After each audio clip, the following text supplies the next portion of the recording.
7 अक्टूबर से इजराइल और हमास का खात्मा जारी है। इजराइल ने हमास के बहुत सारे लड़ाकों को ख़त्म कर दिया है, लेकिन आज समय की मांग कुछ और है। आज इजराइल को कुछ टाइम के लिए युद्ध रोकना होगा, चाहे प्रेशर में, चाहे कुछ भी समझिए। इससे क्या होगा, विशेषज्ञ ये मानते हैं गाजा युद्ध की तालिबानी चाल है ये। अब ये तालिबानी चाल का क्या सेंस है? इजराइल और हमास के बीच भीषण लड़ाई का दौर 4 दिनों से थम गया है। इजराइल और हमास के बीच बंधकों की रिहाई के लिए एक डील हुई है। इजराइल के 150 फ़लस्तीनी कैदियों को छोड़कर, है ना, बदले में 50 बंधकों को छोड़ा जा रहा है। और विशेषज्ञों के मुताबिक इजराइल ने रणनीति के तहत यह कदम उठाया है। इजराइल और हमास के बीच इतने दिनों से जारी युद्ध अब 4 दिन के लिए विराम समझौते पर आ गया, संघर्ष विराम समझौते पर, और शुक्रवार को लागू हो चुका है। दोनों पक्षों के बीच इस अस्थायी युद्ध विराम की अवधि में कम से कम 50 बंधकों को रिहा किया जाएगा और 150, है ना, हमास के बंधक छुड़ाए जाएंगे। बंधक क्यों कह सकते हैं कि जो चोर हो सके, जो इजराइल में बंद हैं। गाजा में युद्ध विराम सुबह 7 बजे स्थानीय समय से शुरू हो चुका है। इस बीच दोनों ही गुटों ने एक दूसरे पर संघर्ष विराम के उल्लंघन का भी आरोप लगाया है और अमेरिका, कतर और मिस्र की मध्यस्थता में बुधवार को हुए इस समझौते के तहत पहले चरण में हमास ने कहा है कि वह शुक्रवार शाम 4 बजे करीब 13 बंधकों को रिहा कर देगा। हमास के 50 बंधकों को रिहा करने के बदले में इजराइल भी 150 फ़लस्तीनी कैदियों को रिहा करेगा। इसमें बड़ी तादाद में महिलाएं और बच्चे शामिल हैं।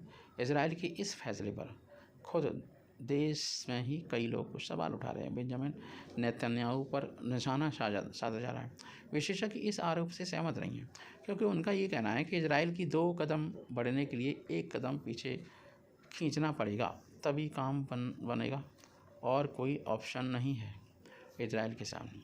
अंतर्राष्ट्रीय मामलों के जानकार डॉक्टर रहीस सिंह एनवीटी ऑनलाइन से कहते हैं कि यह इजराइल की एक रणनीतिक जीत हो सकती है। आज की डेट में हम ये नहीं कह सकते कि इजराइल की सेना इतनी कमज़ोर हो गई है, वह हमास के आगे झुक जाएगी, ऐसा कुछ नहीं है। हमास के सदस्य अफ़गान तालिबान की गुर्गों की रणनीति पर काम कर रहे हैं, जिसमें उनका कहना है कि हमें जीतना नहीं है बल्कि इजराइल को थकाना है। इसी वजह से अब इजराइल को नई रणनीति पर काम करना है, क्योंकि पिछले 1.5 महीने से कुछ हासिल नहीं हो पाया है। इसके अलावा वे अपने इजरायली नागरिकों को सुरक्षित करना चाहते हैं। इसी वजह से एक रणनीति के तहत युद्ध को लगातार जारी रखना कोई बुद्धिमानी का काम नहीं है। गाजा के लोगों की ज़िंदगी से खेल रहे हैं हमास के आतंकवादी।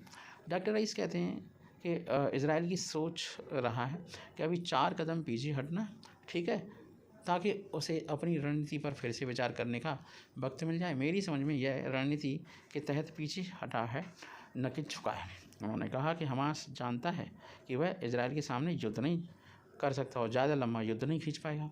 हमास के ज़्यादातर नेता बाहर, कतर जैसे मुल्क में तो वे होटल बना चुके हैं और पैसा कमाकर बिजनेस बन गए। उत्तरी गाजा अब लगभग ख़त्म हो गया है, लेकिन हमास की रणनीति समझ से परे है। वह गाजा की सुरक्षा चाहता है, क्या किस मैटर पर, या उसका विनाश चाहता है। हमास के लोग अब गाजा के लोगों की ज़िंदगियों से खेल रहे हैं, और क्योंकि अंतिम परिणाम यही आएगा कि गाजा तबाह हो चुका है। रईस सिंह कहते हैं कि खाड़ी के मुस्लिम देश हमास का समर्थन करते हैं। जब इजराइल शांत हो जाता था तब हमास को मदद कम हो जाती थी। यही वजह है कि हमास इजराइल को उकसाने का काम करता था ताकि उसे पैसा मिलता रहे। इस बार रणनीति बदल चुकी है। हमास को सुन्नी देश मदद कम दे रहे हैं और शिया देश ईरान उन्हें मदद दे रहा है। हमास एक भड़काने वाला संगठन बन चुका है ताकि उसे खाड़ी देशों से पैसा और हथियार मिलता रहे। हमास का गाजा के लोगों से कोई लेना देना नहीं है। हमें इस थ्योरी को समझना होगा। आज की डेट में हमास के नेता इसके ज़रिए इस्लामिक देश की सहानुभूति हासिल करना चाहते हैं। इजराइल के साथ खड़ा है अमेरिका, कमर कस के। पश्चिम एशिया मामलों के विशेषज्ञ कमर आगा कहते हैं इस बंधक डील का मतलब यह नहीं है कि इजराइल झुक चुका है। इजराइल झुकने वाला मुल्क नहीं है और उसे अमेरिका जैसी सुपर पावर का समर्थन भी है।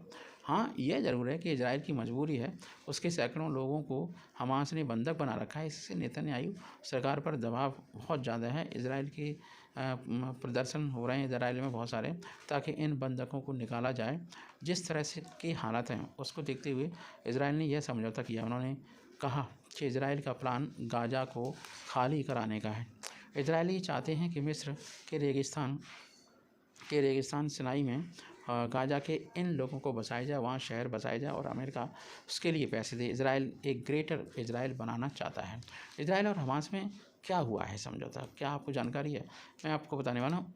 इजराइल और हमास के बीच में एक समझौता हुआ है जिसमें 2007 से गाज़ा पर शासन कर रहा हमास बंधकों को मिस्र को सौंप देगा। बदले में इजराइल महिलाओं और बच्चों को 150 फ़लस्तीनियों को इजरायली जेलों में से रिहा कर देगा। 4 दिनों के संघर्ष विराम के तहत इजराइल गाज़ा पट्टी में अपने सभी सैनिकों के जो सैन्य अभियान चल रहे हैं वो बंद कर देगा। इस दौरान 4 ईंधन ट्रकों सहित मानवीय सहायता और चिकित्सा आपूर्ति से भरे कम से कम 200 ट्रक को गाज़ा में पट्टी में भेजा जाएगा। काहिरा में फ़िलिस्तीनी दूतावास के अनुसार युद्ध विराम से गाज़ा और मिस्र के बीच रफ़ा क्रॉसिंग को फिर से खोलने की भी सुविधा हो सकती है। बंधकों और लापता व्यक्तियों के लिए देश के समन्वयक कैल हिर्श ने एक बयान में कहा कि इजराइल ने उन बंधकों के परिवारों को सूचित कर दिया है जिन्हें शुक्रवार को रिहा किया जाना है। इजराइल ने एक्सचेंज में रिहाई के लिए 300 लोगों के नाम की एक सूची प्रकाशित की है। इसमें बड़ी संख्या में 16 से 18 वर्ष की आयु के किशोर हैं, हालांकि कुछ 14 वर्ष के युवा भी हो सकते हैं। जय हिंद, जय भारत।